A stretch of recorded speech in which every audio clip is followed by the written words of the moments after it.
Olá, meus amigos. Meu nome é Leonardo Carvalho, sou advogado criminalista. Estou aqui com o meu grande amigo e parceiro de trabalho, Isaac Messias, também advogado.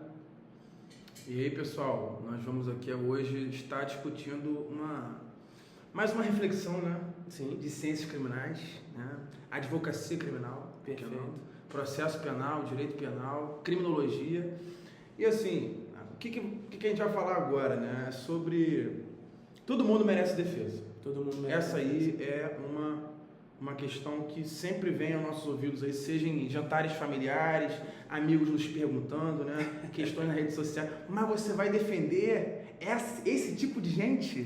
Mas você vai defender esse crime sórdido? Essa discussão nasceu muito por conta dessa... Tá rodando agora na bolha jurídica, né? Da imagem lá. Doutor, fui acusado do 213. Aí alguns dizem, se pagar meus honorários eu vou, não me vendo por isso, todo mundo merece direito. Enfim, vamos levar essa discussão para além do flip lá das imagens. Na minha visão, Isaac, essa ideia de que o advogado defende direitos e não pessoas, isso é uma falácia moralista. Por quê? Você tenta se desvincular do seu cliente numa suposta pureza e distanciamento, porque você está defendendo o direito dele, não ele. Primeiro que quem te paga, muitas das vezes, é ele ou um familiar dele. Sim. Ou mesmo quem assina o contrato, quem você decide patrocinar, seja por questões, né, em pro bono, é ele. Então, quem te passa a procuração é ele. Então, você defende aquele ser humano, aquele homem digno de direitos. Perfeito. Então, falar que você defende os direitos e não a pessoa... É só um ocultamento, né? Você está tentando se sentir confortável de alguma forma através de um eufemismo. E outra coisa, essa pessoa espera ser representada numa defesa tão integral que atinja uma defesa da sua pessoa, entendeu? E assim, quando você é contratado num processo para defender uma pessoa num processo criminal, a primeira coisa que ela percebe é, cara, o meu corpo pode ser privado da sua liberdade. Perfeito. Habeas corpus. Nós estamos falando da pessoa mesmo, assim. É algo tão íntimo, é tão assim, nuclear a defesa criminal. É a liberdade, né? A liberdade é algo tão nuclear para o ser humano que atinge um nível profundo. Você simplesmente dizer que você defende direitos, né, é um ocultamento do que, na verdade, acontece. A pessoa se sente defendida na sua pessoa. O advogado, né, no mundo antigo, lá em Roma e tal, era o paracletos, que é o entreposto entre a pessoa defendida e o Estado. Então, assim, tem essa questão de você ser um entremeio, né, entre o cidadão e o Estado. Não tem como a pessoa não se sentir defendida pessoalmente, entendeu? E pegando esse gancho da questão da advocacia em tempos de Roma, né?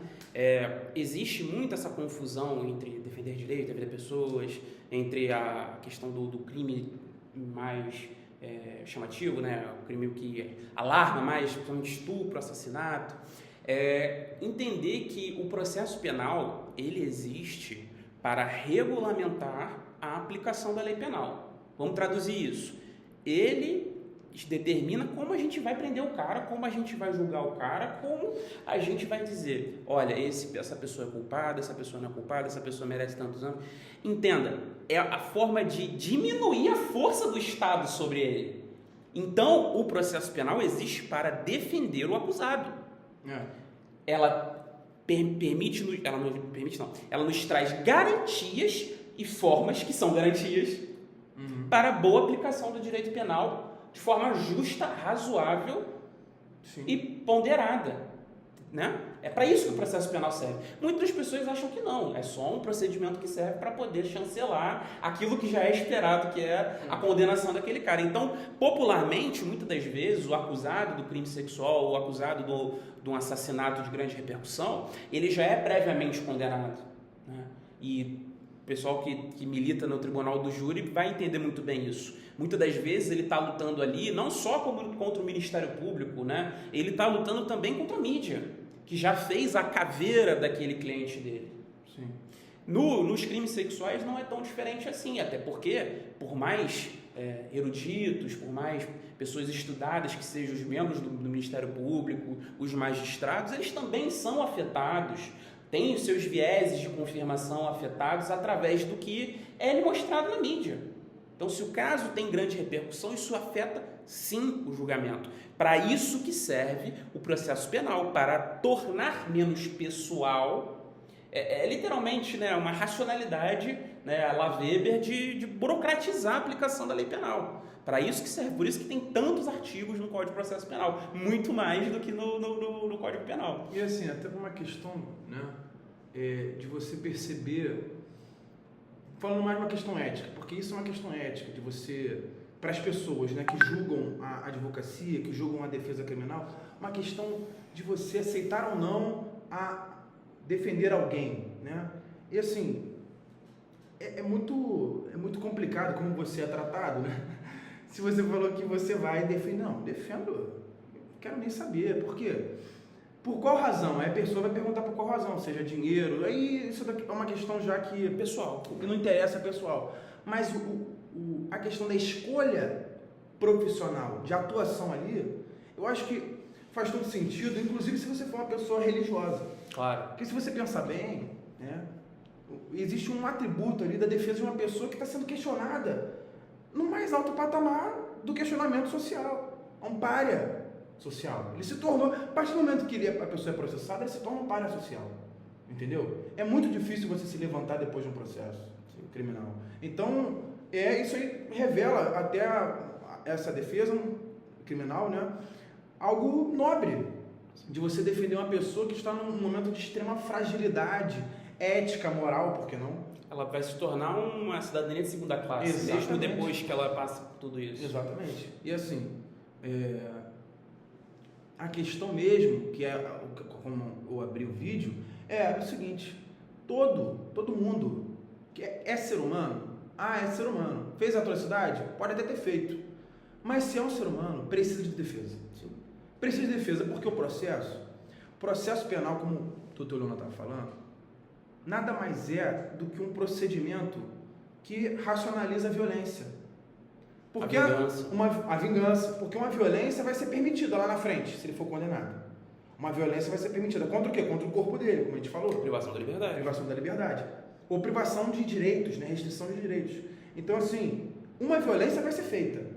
Então, como é que a gente vai acautelar essa violência? Acautelar essa vingança? Deixar com que isso não seja algo exacerbado no meio social. Pessoal, né? Pessoal, entendeu? É exatamente para isso que serve. Agora, a sociedade é dinâmica. E o processo é dinâmico por causa da sociedade. E isso gera situações em que o próprio processo é guiado de um modo a ser uma persecução de fato. Quando não deveria ser assim, né? Deveria ser, como você mencionou, garantia ao réu, ao acusado, que já está numa situação de desconforto máximo, sendo que ele é presumidamente inocente. Isso, para mim, é um paradoxo tremendo. Você sofre na vida concreta o peso de uma condenação enquanto o Estado diz, mas é presumidamente inocente. Mas não lhe trata de tal maneira. Mas às vezes pode não te tratar desse modo, entendeu?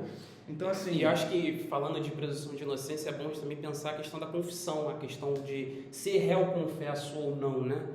Bom, gente, é possível que uma pessoa confesse um crime que ela não cometeu. Simplesmente para favorecer um terceiro. Às vezes, por questões... pressuposto. Isso tem que ser pressuposto do Estado. Ele não tem que confiar na palavra do réu, até porque ele não quer isso. Ele quer o que ele diz querer, né? O Estado, no processo penal, é a verdade real. É o que ele diz, tá? É o que ele diz. Se ele diz isso, a confissão dele é pouco relevante. A confissão tem que estar corroborada com elementos. Com outros elementos. Probatórios. Exatamente, porque é um ser humano que mente. Ele pode estar mentindo em favor do pai, do irmão, em favor por dinheiro. Às vezes o cara é maluco e quer ir pra cadeia. Já teve casos como esse. Exatamente. E assim, cara, quando essa questão de você ser contratado é muito simples. É muito simples. Você tem que olhar para aquele ser humano que está ali. Pode ser que tenha uma situação que você diga que você mesmo não merece uma defesa. Sim. Entendeu? Cometi esse erro com alguém, não mereço a defesa. Questões cíveis, por exemplo. Sim. Até questão civil mesmo. Você não pagar Ninguém um contrato... questiona o advogado civilista. Exatamente. Olha só, cara, o cara não pagou os direitos de Ele trabalho. está executando um cara que está passando fome. Ninguém questiona isso. Entendeu? Tem questões morais em todas as áreas do direito, né? Todas elas. Eu entendo o seguinte, Isaac. A escolha, né, se você vai patrocinar um caso ou não, ela é pessoal. Você pode ter como critério se aquela pessoa é capaz de pagar os honorários do teu serviço, se aquela pessoa, se você tem capacidade de atuar naquele caso também, se aquela pessoa está predisposta a ter você como advogado, porque a relação entre cliente e advogado é uma relação de confiança. Sim. Extrema. Né? Então, para além dessas questões pessoais, colocar, eu não atendo tal crime, eu acho isso deletério para a imagem da profissão. Eu acho isso deletério para a imagem da profissão. É como se dizer assim, certos crimes não têm defesa. Também não concordo. Não concordo com isso. Pode ser uma escolha da pessoa, né? Mas sim, alardear que não merece uma defesa... É problemático do ponto de vista ético profissional. Acho que não convém. Sim. Mas é isso aí, pessoal. A nossa explanação, tá? Uma reflexão, a gente está... Né? São questões que sempre aparecem o tempo todo, né? As pessoas sempre perguntam, mas aquele caso, você pegaria isso aqui? Não é? E aí sempre discutindo a respeito da nossa ética profissional, enfim, que tem que ser feito do melhor modo possível sempre, né? E é isso aí, pessoal. Aquelas coisas de praxe, né? Compartilhar e se inscrever. Se inscreve no canal. Valeu, pessoal.